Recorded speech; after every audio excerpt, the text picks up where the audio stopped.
Selamat berjumpa kembali. Pada saat ini eh, kita akan berbicara tentang teknik pengumpulan data kualitatif. Saya akan share screen.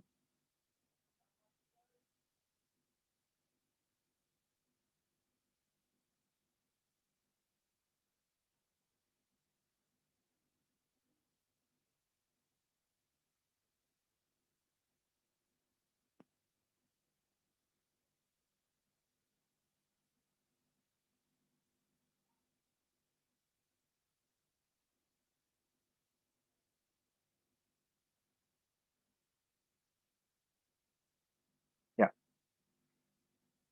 semoga bisa dilihat teknik pengumpulan data kualitatif. Yang pertama, apa itu data kualitatif? Data kualitatif adalah data yang tidak terstruktur sehingga tidak dapat langsung dikuantifikasi. Yang kedua, catatan lapangan hasil observasi atau transkripsi hasil wawancara. Yang ketiga, sumbernya bisa dalam bentuk artefak, manifak, dan sosiofak. Ya, yaitu ketiganya ini merupakan data utama penelitian kualitatif. Yang berikut adalah terbuka pula untuk data kuantitatif yang sudah ada. Jadi data kuantitatif itu tidak dikumpulkan atau tidak dicari oleh peneliti, tetapi peneliti untuk mendapatkan data kualitatif hanya menggunakan data kuantitatif yang sudah ada. Jadi, data kuantitatif ini fungsinya sebagai data pelengkap. Yang berikut, data kualitatif ini dikumpulkan untuk menghasilkan apa yang disebut di dalam ilmu-ilmu sosial, terutama antropologi, sebagai thick description atau rich description. Ya, itu adalah deskripsi yang lengkap dan jelas atau detail. Yang berikut, peneliti menggunakan teori-teori yang relevan sebagai pisau analisis sehingga deskripsi itu menjadi bermakna. Demikian beberapa karakteristik dari data kualitatif yang bisa kita lihat pada saat ini.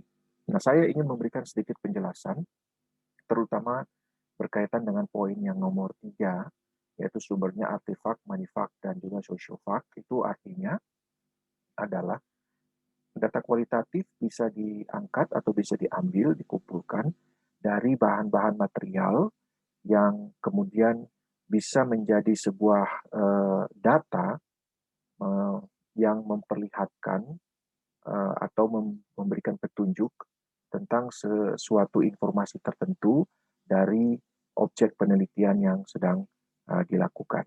Ya, jadi artefak itu bisa misalnya kita lihat benda-benda kuno yang kemudian ketika diteliti dia bisa memberikan kepada peneliti tersebut gambaran tentang situasi yang terjadi pada masa di mana barang-barang tersebut digunakan.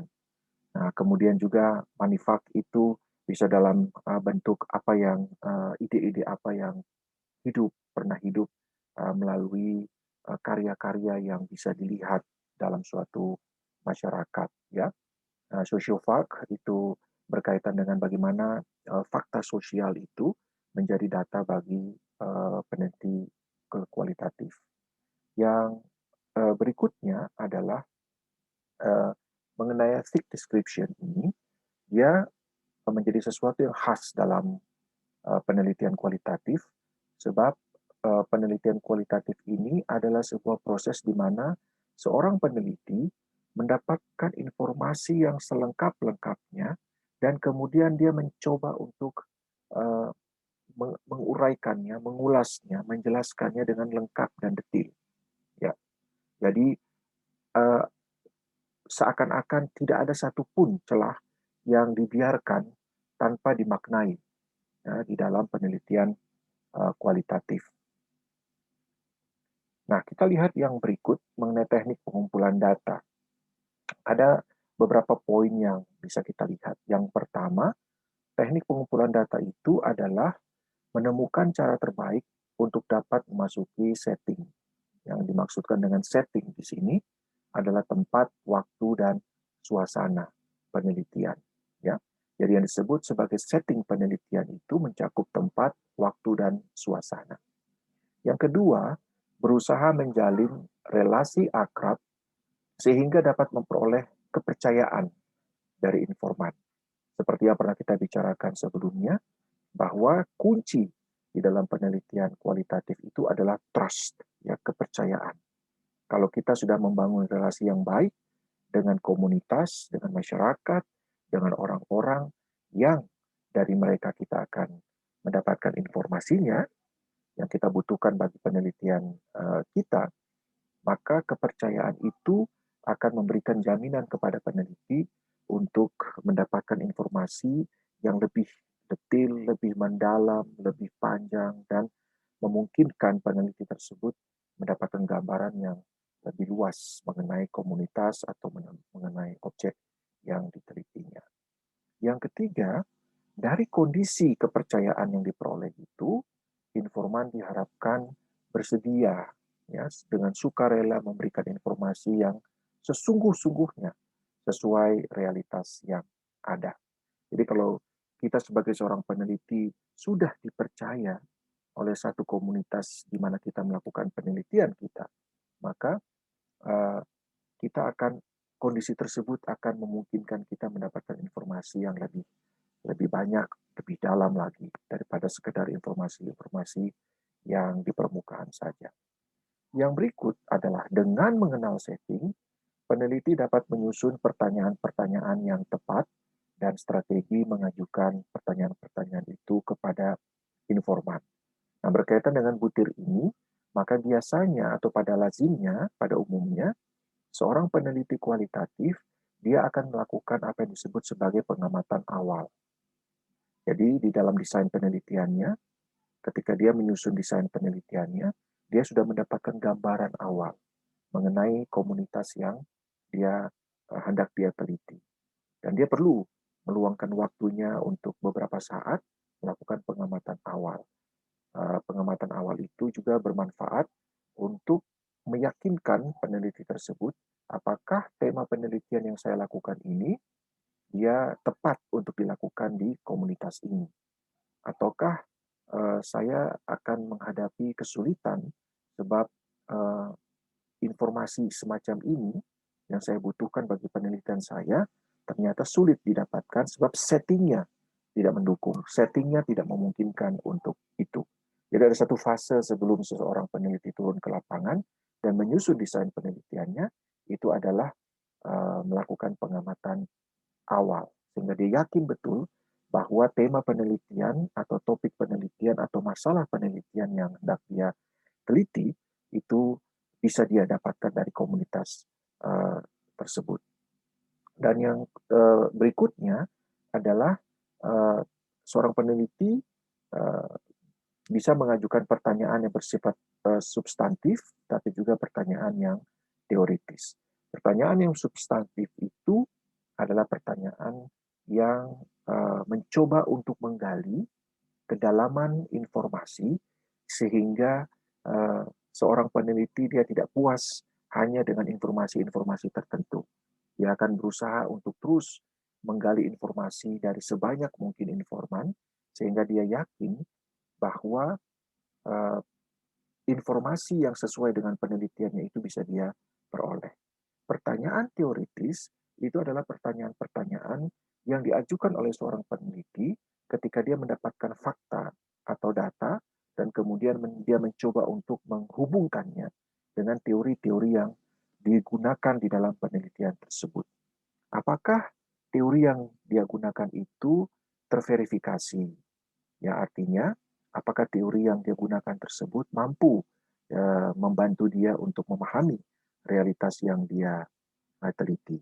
Ya, ataukah sebaliknya, teori yang dia gunakan itu justru uh, tidak relevan lagi sebab temuan-temuan dia di lapangan ternyata menghasilkan konstruksi teori yang berbeda dengan teori-teori sebelumnya.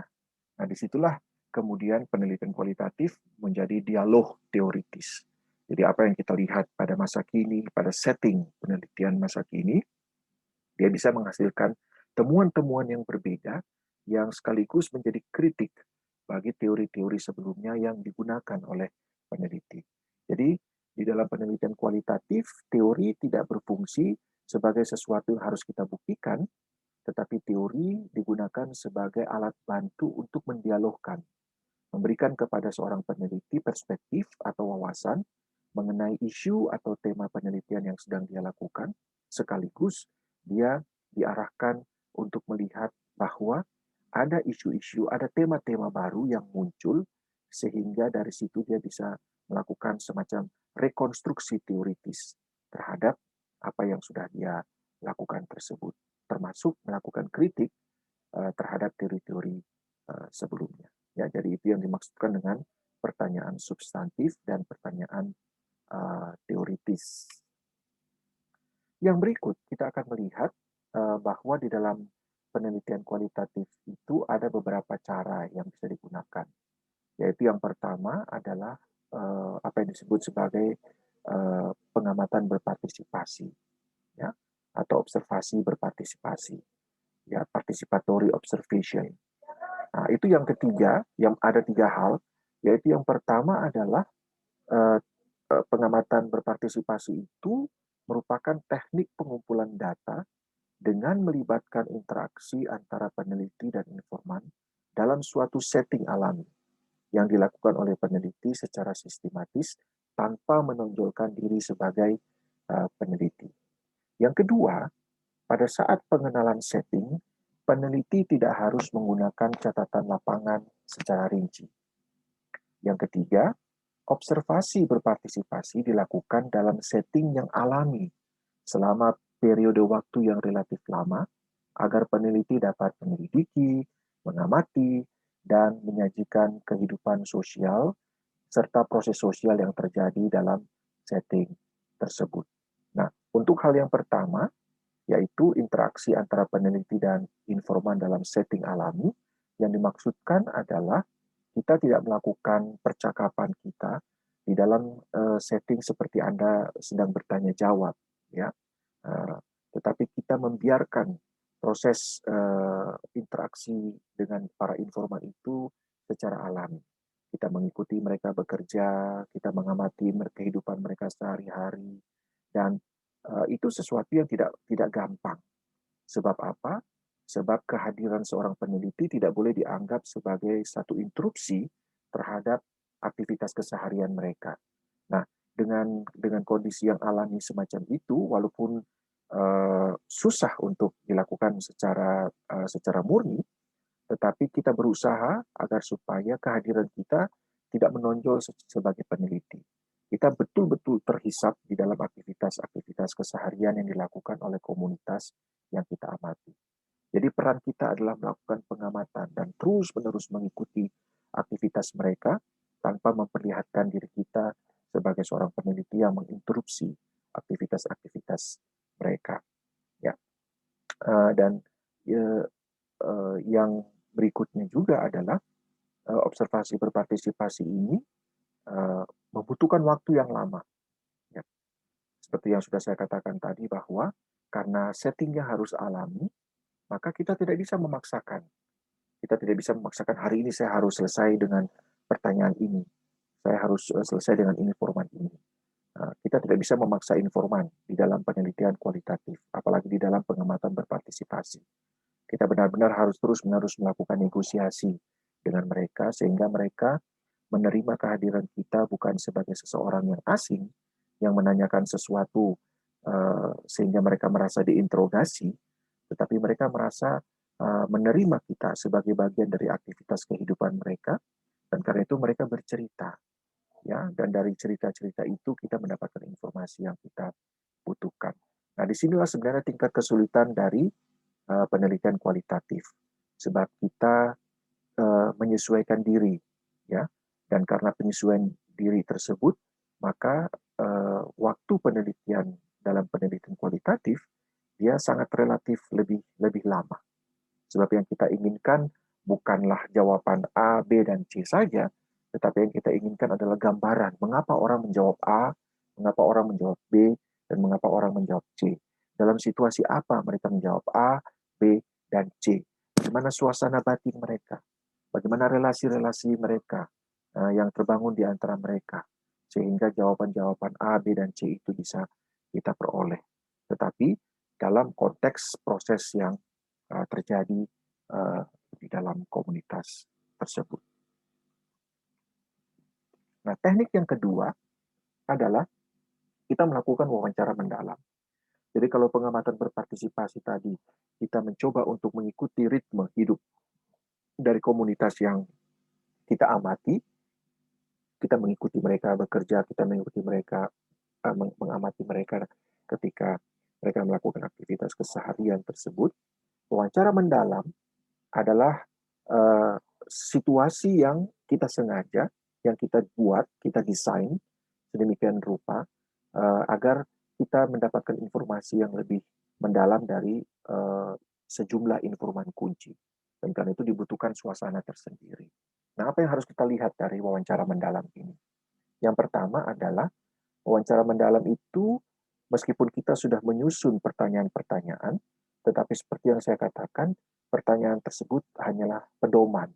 Dan karena itu dia tidak terstruktur, tidak dibakukan, dan bersifat open-ended. Open-ended artinya kita fleksibel di dalam melakukan wawancara. Ya, kita tidak terpaku pada pertanyaan 1, 2, 3, tetapi kita mengikuti arah percakapan yang disampaikan atau yang dilakukan oleh informan kunci kita, dan kemudian dari percakapan tersebut kita bisa menyusun pertanyaan-pertanyaan baru sambil terus mengingat bahwa dari informan ini ada informasi terkunci yang harus kita dapatkan. Jadi meskipun kita berada di dalam percakapan yang intens, tetapi seorang peneliti juga harus tetap mengingat bahwa dari informan ini kita harus mendapatkan informasi ini, ya, sehingga kita tetap digiring oleh panduan wawancara atau pedoman wawancara. Yang kedua adalah wawancara mendalam itu perlu dilakukan dalam sebuah pertemuan secara berulang-ulang antara peneliti dan informan. Ya. Untuk apa? Untuk memahami pandangan hidup, pengalaman, dan situasi-situasi yang dihadapi oleh informan itu dalam bahasa atau dalam kata-katanya sendiri. Jadi dia merasa bahwa dengan pertemuan yang intensif secara berulang-ulang, dia tidak lagi sekedar menjawab pertanyaan kita sebagai seorang peneliti, tetapi dia sedang bercerita tentang pengalaman hidupnya, tentang pandangan hidupnya, dan situasi-situasi yang dihadapi di dalam hidupnya, yang dari situ kita mendapatkan informasi mengenai apa yang sedang kita teliti. Yang ketiga adalah wawancara mendalam itu eh, dia harus terjadi dalam sebuah percakapan yang wajar. Ya. Dia tidak bisa dilakukan dalam bentuk tanya jawab secara formal. Ya. Seperti contoh atau seperti latihan yang kita lakukan. Ya. Anda sudah melakukan latihan wawancara, tetapi apa yang kalian lakukan itu masih tanya jawab secara formal. Sementara wawancara mendalam itu dia harus dilakukan dalam sebuah percakapan yang wajar. Sehingga informan ditempatkan dalam situasi yang sesungguhnya. Tidak kita sengaja, tidak kita tempatkan dalam satu ruangan tersendiri, tetapi kita menjumpai mereka dalam kenyataan hidup mereka, dalam aktivitas mereka, sehingga tanya jawab itu dia berlangsung dalam bentuk percakapan. Nah, ada beberapa hal yang bisa kita dapatkan dari wawancara mendalam tersebut. Yaitu yang pertama adalah sejarah hidup atau autobiografi sosiologis. Nah, yang kedua, dari wawancara mendalam, kita bisa mempelajari kejadian yang tidak dapat diamati secara langsung. Apalagi kalau informan kunci kita adalah saksi hidup, saksi mata dari satu peristiwa di masa lalu yang tentu saja kita tidak mendapatkannya, tapi kita bisa mendapatkan narasinya, ya, refleksinya dari para informan kunci ini. Yang ketiga adalah wawancara mendalam dilakukan agar kita bisa memperoleh gambaran secara luas mengenai sekelompok manusia atau situasi. Nah, itu sebabnya maka para informan kunci ini adalah orang-orang yang kita pilih ya secara selektif karena kita menganggap mereka mampu untuk membantu kita memberikan sebuah wawasan mengenai situasi yang kita hadapi.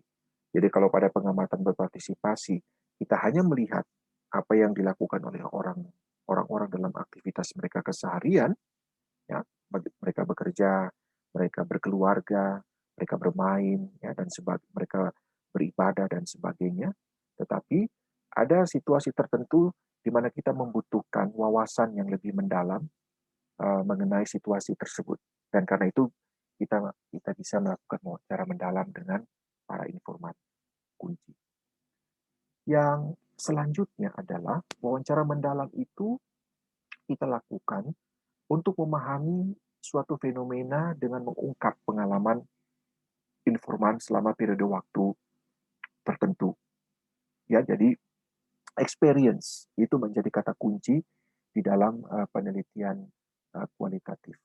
Sebab experience itu dia bisa mengungkapkan apa yang dirasakan, apa yang dipikirkan, apa yang dihayati oleh orang-orang tertentu dalam satu periode tertentu kehidupan kehidupan mereka. Ya.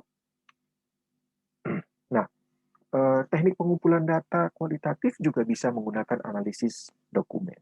Jadi dokumen-dokumennya, buku, kemudian juga surat-surat, ya, dan lain-lain itu termasuk karya seni itu bisa menjadi data di dalam penelitian kualitatif.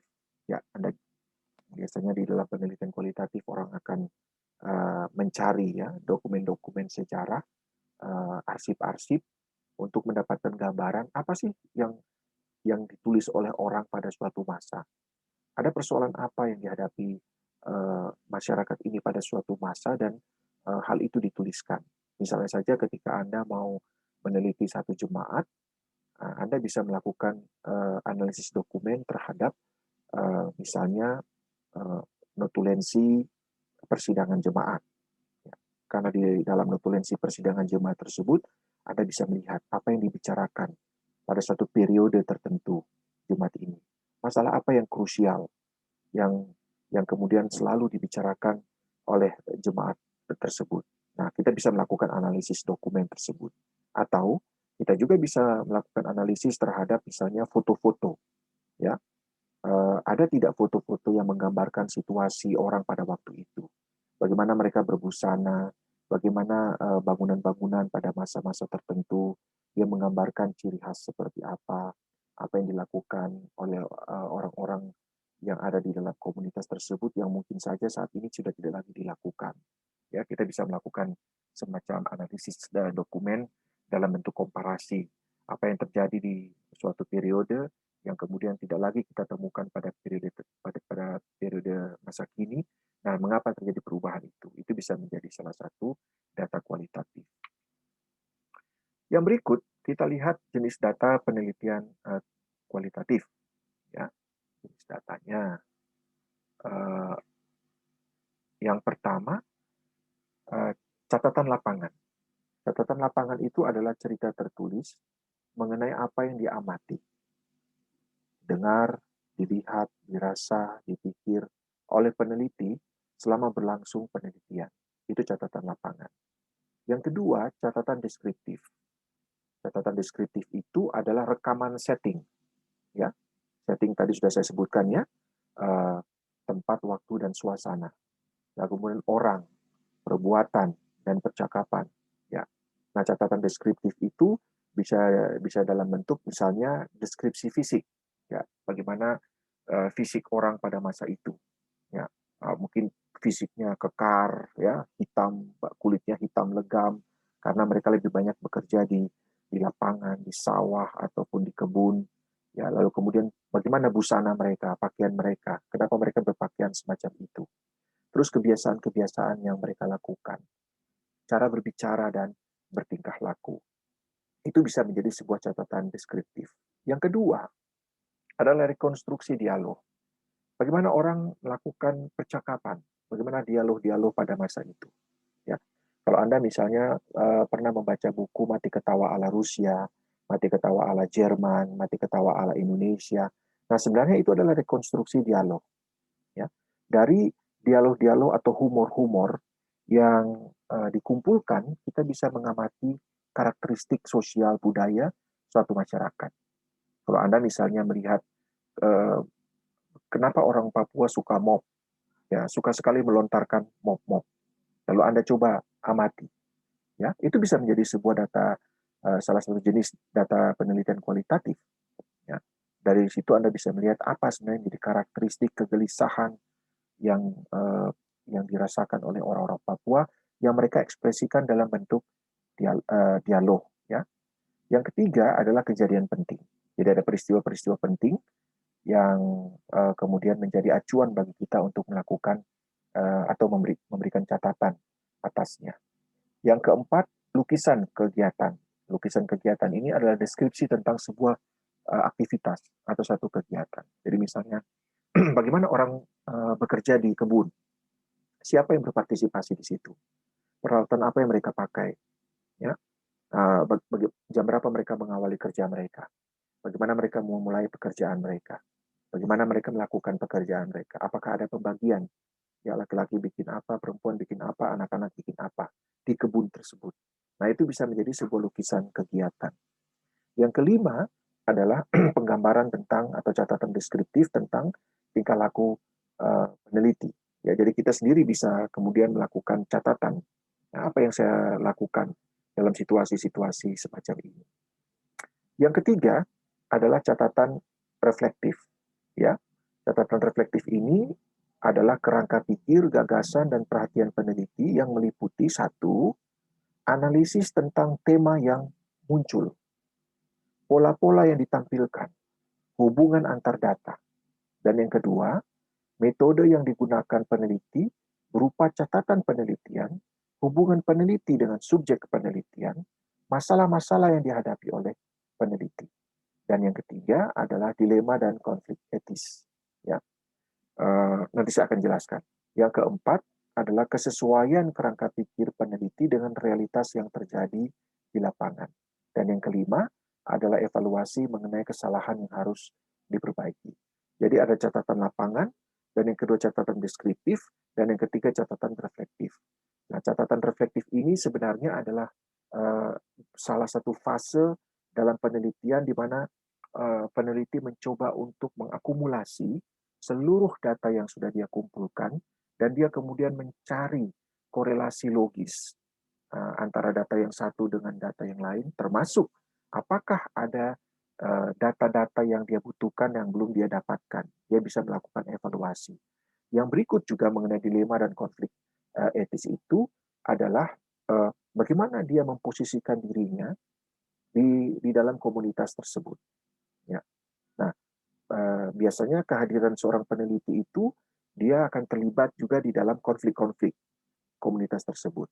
Nah, biasanya dalam situasi itu seorang peneliti dibutuhkan kepekaan untuk menempatkan diri mereka secara tepat. Ya.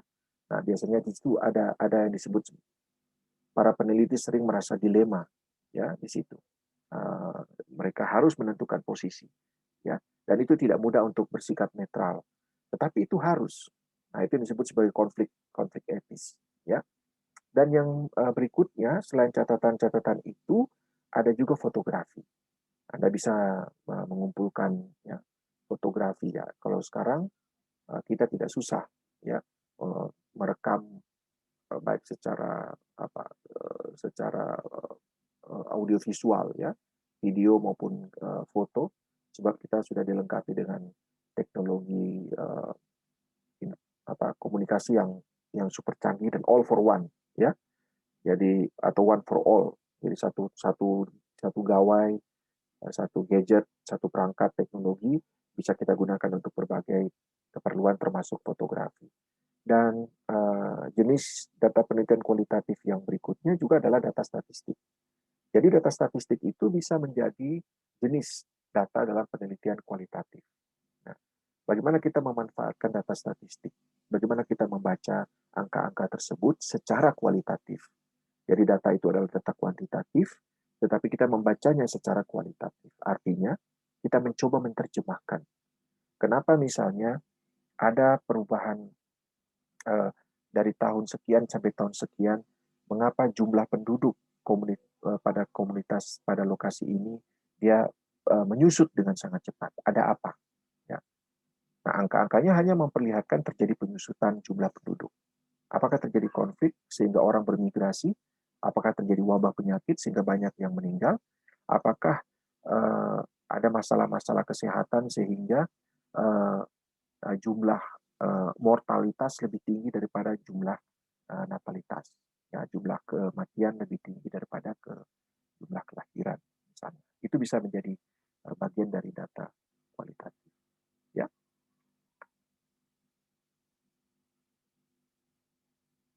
baik.